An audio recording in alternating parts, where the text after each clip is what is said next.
Friends, welcome in chemistry शिक्षा class. मैं doctor Sirvi sir. आज का जो हमारा वीडियो कंटिन्यूएशंस के अंदर NCERT solutions unit 11 alcohol phenol ether, उसमें हमने प्रीवियस वीडियो में आपको क्वेश्चन नंबर 11.2 तक का सॉल्यूशन दिया था। आज हम इसमें डिस्कस करेंगे बच्चों क्वेश्चन नंबर 11.3 का आंसर क्या होगा। क्वेश्चन देखिए ध्यान से। ड्रॉ, इसमें दोनों पार्ट मिक्स कर दिया, first and second. Draw the structure of all isomeric alcohols जिसका मॉलिक्यूलर फॉर्मूला है C5H12O, यानी कि इस मॉलिक्यूलर फॉर्मूले से बनने वाले और वो सारे अल्कोहल होने चाहिए आल्सो क्लासिफाई, और जितने स्ट्रक्चर्स बढ़ेंगे उसको आप 1 डिग्री 2 डिग्री 3 डिग्री अल्कोहल और उसके साथ में IUPAC नाम भी। IUPAC की अपन ऑलरेडी प्रैक्टिस कर ली है, now you can write IUPAC name also for these isomers. तो देखिए स्टूडेंट्स, क्या पॉसिबल आंसर हो तो बहुत इजी सा C5 है। वैलेंसी आप बाद में कंप्लीट कर सकते हैं। सबसे इंपॉर्टेंट होता है कार्बन एंड सबसे इंपॉर्टेंट जो होता है वो है कार्बन एंड उसके साथ में जो फंक्शनल ग्रुप्स होते हैं वो देखिए। तो देखो सबसे पहले स्ट्रेट चेन बना दीजिए 5 1 2 3 4 5। ठीक है, अब इसमें 1 नंबर पोजीशन पे आपका OH है तो ये आपका 1 पेंटेनॉल, फिर पोजीशन 2 हो जाएगी तो 2 पेंटेनॉल, पोजीशन 3 हो जाएगी 3 पेंटेनॉल, तो यहां तक आपका हो गया 3 पेंटेनॉल। ठीक है, तो फर्स्ट 3 आइसोमर्स तो आपके ये हो गए जो स्ट्रेट चेन से। अब अपन ब्रांचिंग करते हैं। ब्रांचिंग के अंदर सबसे पहले OH को 1 पे रखें और देखिए ये यहाँ पे अपन ने सब्स्टिट्यूएंट लगा दिया, एक स्ट्रेट चेन का एक कार्बन ब्रांच में लिया है, नंबर 1। ठीक है, ये वाला इसी के जस्ट नीचे कंटिन्यू, इसको अगर अभी क्या पोजीशन आएगी 2 नंबर पे मिथाइल आ रहा है, फिर इसको और शिफ्ट करेंगे तो ये 3 नंबर पे मिथाइल हो जाएगा।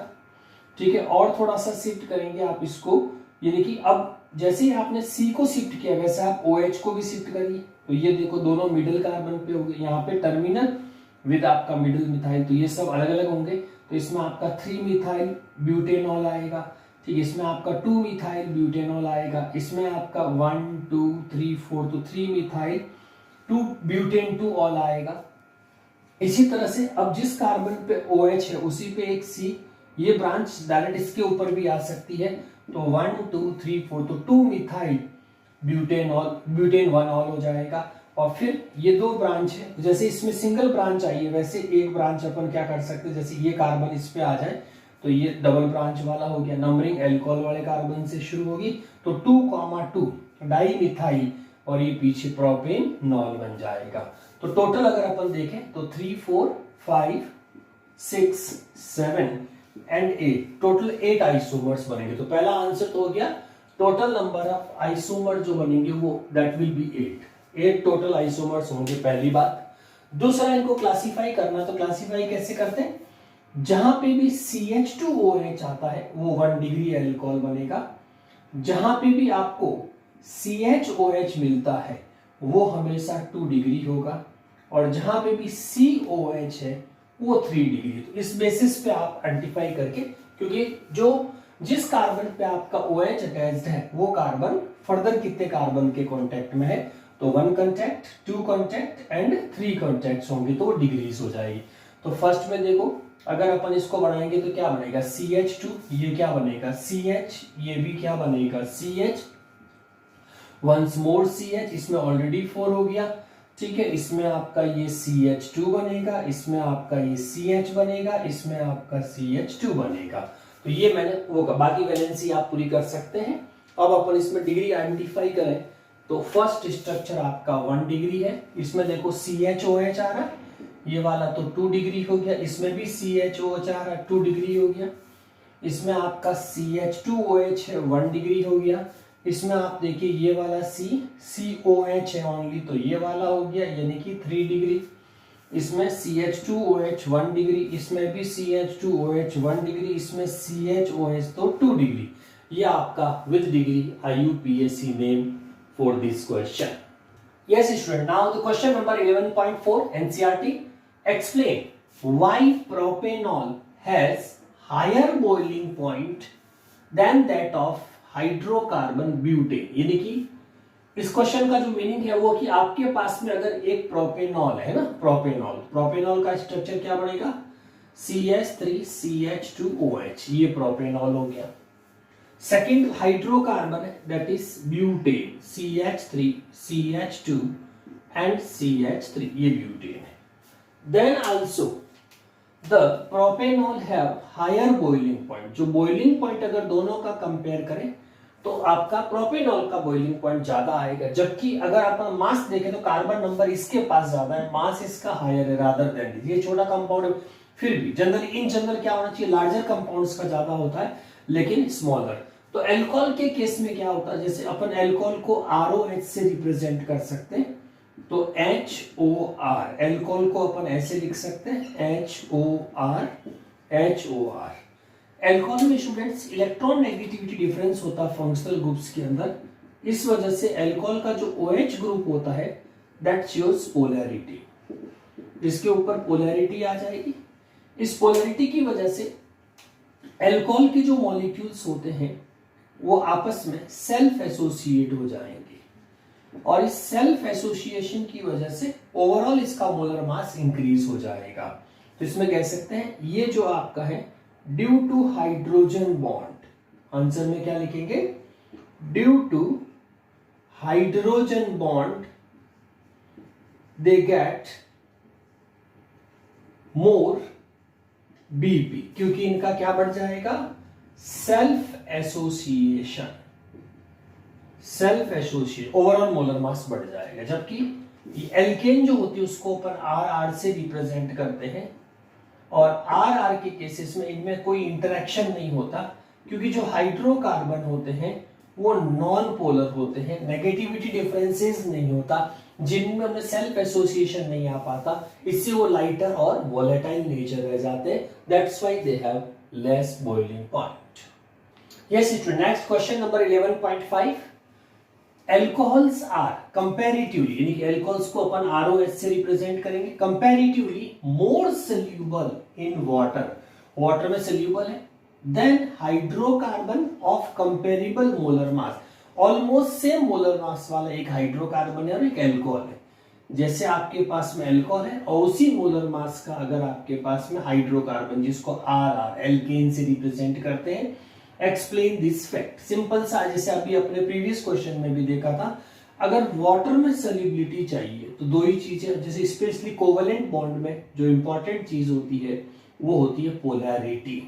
अगर मॉलिक्यूल में पोलैरिटी है तो वाटर भी एक पोलर सॉल्वेंट होता है, water have good dipole movement, तो इसीलिए इसके पास में आपकी पोलैरिटी बहुत अच्छी होती है। अगर ऐसी पोलैरिटी किसी सब्सटेंस में होगी तो वाटर अपने से अपोजिट पोल से उसको अट्रैक्ट करके सॉल्यूबल कर देगा, तो पोलैरिटी होगी तो सॉल्युबिलिटी भी आपकी इंक्रीज हो जाएगी, ठीक है, इसीलिए इस पे डिपेंड करेगा। नाउ सी, अगर एल्कोहल होगा तो एल्कोहल को अपन लिखेंगे HOR, और इसी में वाटर मॉलिक्यूल को लिख सकते हैं अपन HOH, फिर से वापस आपका एल्कोहल मॉलिक्यूल हो जाएगा ROH। इस तरह से जो एल्कोहल का जो OH पार्ट होता है वो वाटर के हाइड्रोजन से इंटरेक्शन करेगा, and that bond is called hydrogen bonding,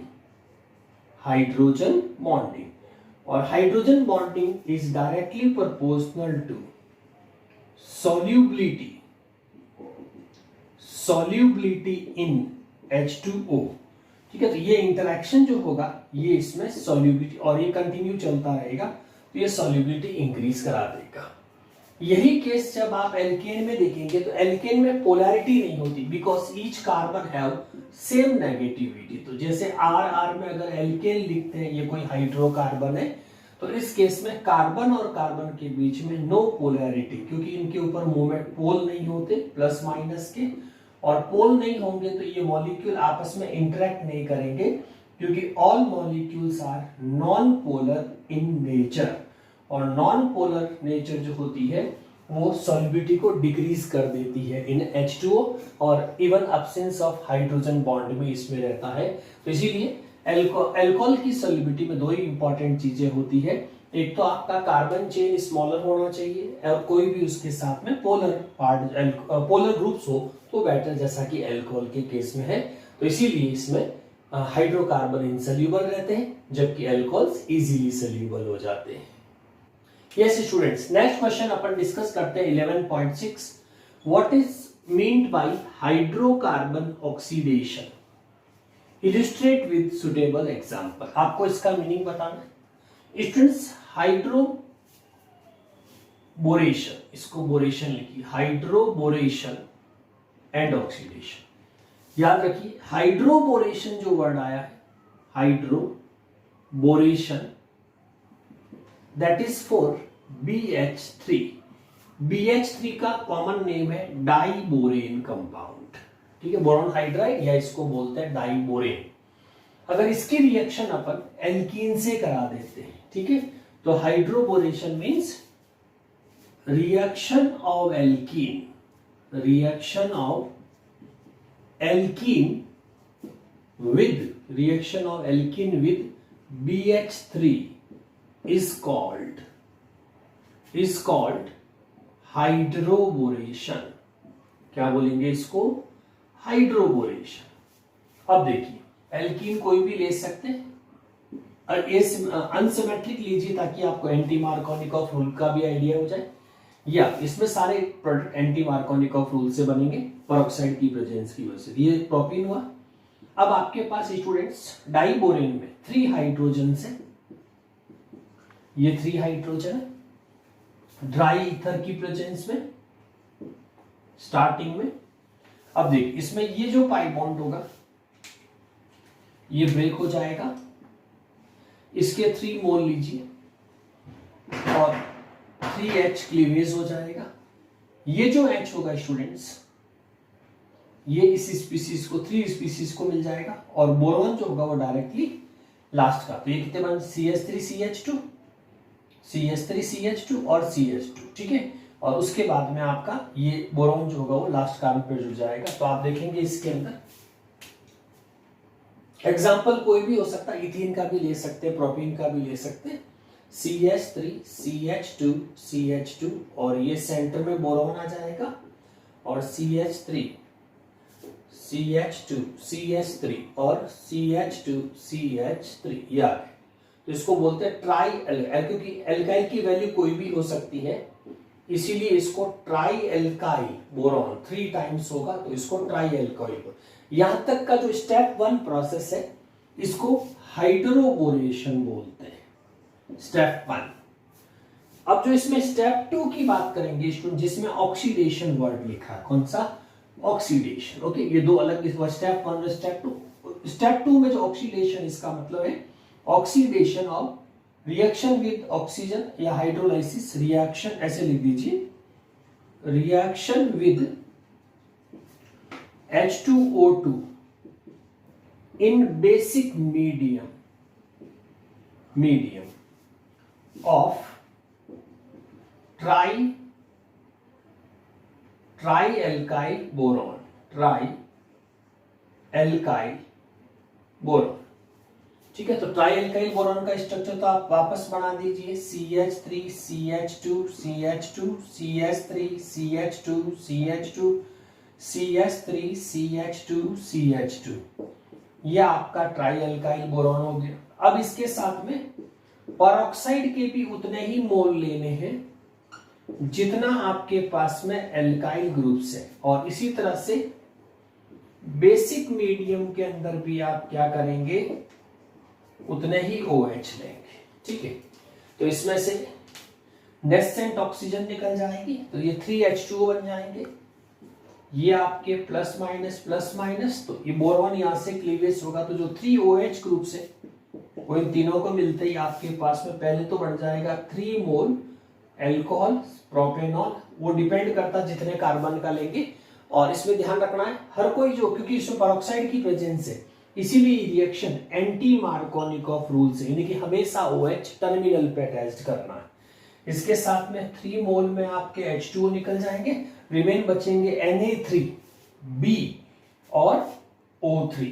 तो इसीलिए इसका लास्ट में सोडियम बोरेट Na3BO3, और मेन प्रोडक्ट जो होगा वो आपका प्रोपेनॉल इथेनॉल. तो एल्कोहल फॉर्मेशन होता है, तो इसको बोलते हैं बच्चों हाइड्रोबोरेशन एंड ऑक्सीडेशन.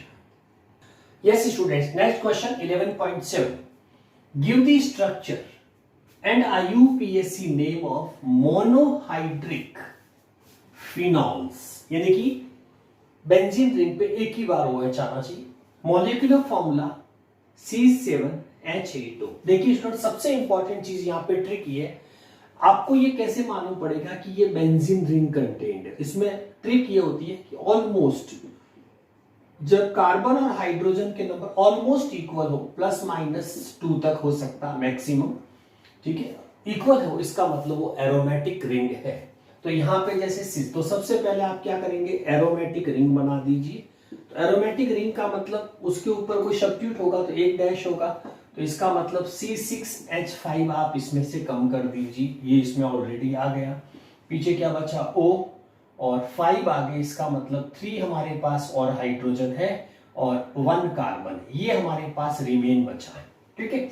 और इसमें से क्या बचा, 1 कार्बन 3 हाइड्रोजन, क्योंकि C6H5 भी ऑलरेडी हो गया, तो उसके अलावा ये रिमेन्स बचेंगे। अब देखो एक H आप इसको दे दीजिए ताकि ये मोनोहाइड्रिक बन जाए, तो ये OH, इसमें तो रिमेन्स कितने बचे आपके पास में, 2, तो ये और C के साथ जाएंगे तो बन जाएंगे CH2।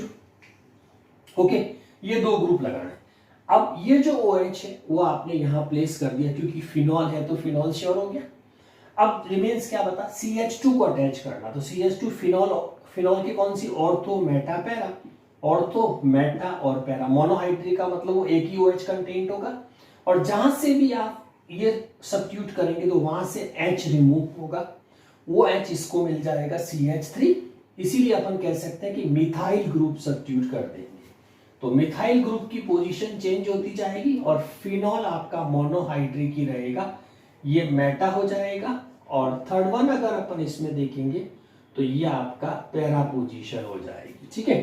तो आप देखिए इसके अंदर IUP अगर कॉमन नेम देखें तो कॉमन नेम ये कहलाएगा, और जब एक CH3 एक OH बेंजीन रिंग पे होता है तो इसको क्रीसॉल बोलते हैं, तो ये ऑर्थो क्रीसॉल, ये अल्टरनेट है तो इसको बोलते हैं मेटा क्रीसॉल, और ये आपका हो जाएगा पैरा क्रीसॉल, पैरा क्रीसॉल। ओके ना, IUPAC की बात करें तो यहां से नंबरिंग शुरू कर दीजिए, तो जो 2 मिथाइल फिनॉल हो जाएगा, 2 मिथाइल फिनॉल, इसमें 1 2 3, तो इसमें आ जाएगा आपका 3 मिथाइल फिनॉल, इसमें 1 2 3 4, तो ये आपका आ जाएगा 4 मिथाइल फिनॉल, 4 मिथाइल फिनॉल, ठीक है। तो ये with IUPAC name and monohydric phenols for given molecular formula C7H8O H8O1। Yes students, next question 11.8, while separating mixture of ortho and para nitrophenols by steam distillation, name the isomer which will be steam volatile, first कौन इसमें से volatile हो जाएगा, and give the reasons। very easy बच्चों, बहुत simple सा concept इसमें देखिए किस तरह से लिखेंगे। तो पहले तो ऑर्थो और पैरा नाइट्रोफिनॉल का अगर अपन स्ट्रक्चर्स देखें तो स्टूडेंट्स, फिनॉल मींस बेंजीन के साथ में आपको OH प्लेस करना, और नाइट्रो ग्रुप, ये आपका ऑर्थो पोजीशन होगी। ऑर्थो के केस में क्या होगा कि ये जो पोलर बॉन्डिंग्स है, तो इधर नाइट्रोजन के पास में भी पोलर है, तो ये दोनों आपस में जो है वो हाइड्रोजन बॉन्डिंग इंटरेक्शंस कर देंगे, तो इसको एक ही मॉलिक्यूल पे, जिसमें ये वाला कौन सा ऑर्थो पोजीशन, इसको बोलते हैं ऑर्थो नाइट्रोफिनॉल। ऑर्थो नाइट्रोफिनॉल में the same molecule have hydrogen bonding in between 2 atoms, that is called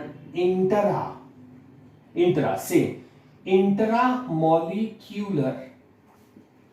intramolecular hydrogen bonding, ठीक है। इसकी वजह से इसमें रिंग फॉर्मेशन हो जाता है, जिसको चिलेशन बोलते हैं। इससे स्टेबिलिटी तो अच्छी आ जाती है, स्टेबिलिटी बहुत अच्छी आएगी, बट दैट मॉलिक्यूल्स जो होगा वो कांट सेल्फ एसोसिएट विद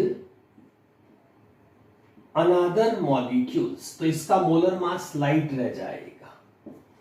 जिसके चलते, और जब आपस में सेल्फ एसोसिएट नहीं होंगे तो ऐसे सब्सटेंस मोर वॉलेटाइल हो जाते हैं, मोर वॉलेटाइल। यही आप जब पैरा में देखेंगे इस स्ट्रक्चर्स को, तो पैरा के केसेस में पैरा आपस में सेल्फ एसोसिएट कर देता है। जैसे पैरा का अपन अगर स्ट्रक्चर बनाए तो इस तरह से OH और इसी का दूसरा मॉलिक्यूल लेंगे OH, N double bond O, इसी तरह से N डबल बॉन्ड O, ये आपका पैरा नाइट्रोफिनॉल के A एंड B मॉलिक्यूल्स हो गए। इसमें भी OH के केस में पोलैरिटी होगी, ठीक है। तो ये इनके O और H फिनॉल के मॉलिक्यूल्स के बीच में ये जो बन रहा है, तो ये जैसे ये मॉलिक्यूल A है, ऐसे B C आपस में जुड़ते रहेंगे कंटिन्यूएशंस के अंदर, तो इसमें जो बनता अदर देन मॉलिक्यूल्स है, तो इसीलिए इसमें इंटरमॉलिक्यूलर हाइड्रोजन बॉन्डिंग आएगा। और इंटरमॉलिक्यूलर हाइड्रोजन बॉन्डिंग जो होता है वो सेल्फ एसोसिएट करा देता है, और सेल्फ एसोसिएट करेंगे तो ओवरऑल मोलर मास जो है वो एनहांस हो जाएगा। तो ये आपके लेस वॉलेटाइल होंगे, लेस वॉलेटाइल, हैवी होगा, जिसका बॉइलिंग पॉइंट जो होगा वो हायर रहेगा, और जो मोर वॉलेटाइल्स होते हैं उनका बॉइलिंग पॉइंट आपका लोअर रहेगा। इसीलिए स्टीम में पहले डिस्टिल्ड होने वाला हमेशा ऑर्थो वाला, ये फर्स्ट डिस्टिल्ड, ये जो होगा आपका वो फर्स्ट डिस्टिल्ड हो जाएगा बिकॉज ऑफ मोर वॉलेटिलिटी, और ये आपका सेकेंड पार्ट पे रहेगा। इस तरह से हम इसमें मिक्सचर को सेपरेट कर सकते हैं on the basis of boiling points. Yes student, next question 11.9, give the equation of reaction. आपको एक रिएक्शन बनानी फॉर प्रिपरेशन ऑफ फिनॉल, जिसमें फिनॉल सिंथेसाइज होना चाहिए फ्रॉम क्यूमीन। क्यूमीन आपको इनिशियल जो है केमिकल दिया जा रहा है स्टूडेंट्स। जो क्यूमीन है वो इंडस्ट्रियल नेम है, और इसका अगर आप केमिकल नेम देखेंगे तो that is called isopropyl benzene को अपन बोलते हैं क्यूमीन। अब देखिए आइसोप्रोपाइल कैसे बनेगा, तो यू नो अबाउट प्रोपेन, तो CH3 CH2 ये आपका प्रोपेन हो गया। अगर हम इस कार्बन पे डैश लगाते हैं मिडिल कार्बन पे, तो ये आइसोप्रोपाइल ग्रुप बन जाता है। टर्मिनल होता तो एन प्रोपाइल, तो आइसोप्रोपाइल हो गया। अब इसके साथ में बेंजीन, यानी कि बेंजीन के ऊपर इसको अटैच कर देंगे, so it is called isopropyl benzene, और इसी को अपन बोलते हैं क्यूमीन। और ये मेथड फिनॉल को world wide maximum industrial method है, जिससे फिनॉल लार्ज अमाउंट में मिलता है। इसका अपन को क्यूमीन का ऑक्सीडेशन करना, तो पहला स्टेप हम इसका क्या करेंगे, ऑक्सीडेशन करेंगे, ठीक। ऑक्सीडाइजिंग एजेंट लेंगे H2O2 और इससे ऑक्सीडेशन करेंगे O2 की प्रेजेंस में, ओके। इससे पहले इंटरमीडिएट मिलेगा, उस इंटरमीडिएट को आप इस तरह से लिख सकते हैं CH3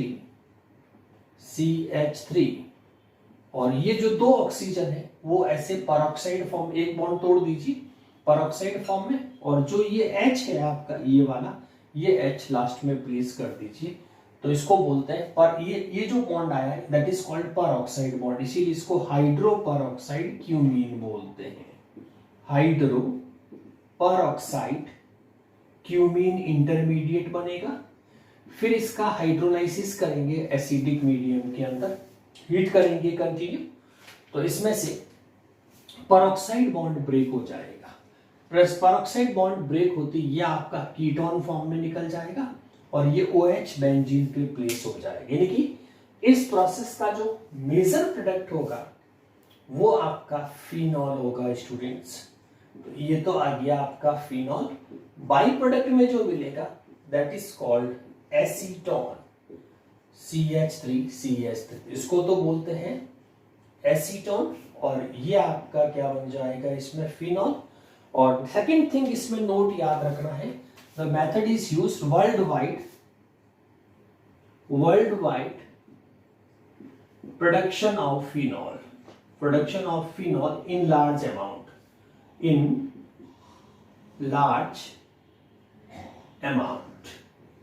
ठीक है। तो इसकी स्पेशलिटी है वो ये वाली होगी, तो ये था बच्चों with equation, complete equation of reactions आ गई, जिसमें हमें फिनॉल बनाना है और स्टार्टिंग हमको क्यूमीन, तो ये स्टार्टिंग आपकी क्यूमीन से हो गई बच्चों, ये क्यूमीन, इंटरमीडिएट आ गया बीच में, इंटरमीडिएट के बाद में आपका फाइनल प्रोडक्ट आ गया, बाई प्रोडक्ट आपका एसीटोन बन गया। So this one is the complete answer for this question. तो स्टूडेंट्स ये आपके 11.9 तक हमने क्वेश्चंस का डिस्कशन किया है और इन क्वेश्चंस के बिल्कुल बेसिक कंसेप्ट को एकदम डेवलप करिएगा और ये सारे पॉइंट्स एमसीक्यू के भी बनेंगे टर्म 1 एग्जाम्स के अंदर। तो इसको पहले सॉल्व कर लीजिए, फिर उसके अकॉर्डिंग हम अगले या उससे नेक्स्ट वीडियो के अंदर जब इनके एमसीक्यू क्वेश्चंस प्रैक्टिस कराएंगे तो उससे पहले आपको सारे एनसीईआरटी के इन टेक्स्ट इन और एक्सरसाइजेस क्वेश्चंस कंप्लीटली एकदम क्लियर हो जाएगा विद थ्योरी। तो उसके बाद आप आराम से अच्छा स्कोर कर सकते हैं, प्लस एमसीक्यूज इजीली सॉल्व कर सकते हैं। थैंक यू फॉर ज्वाइनिंग, बने रहिएगा।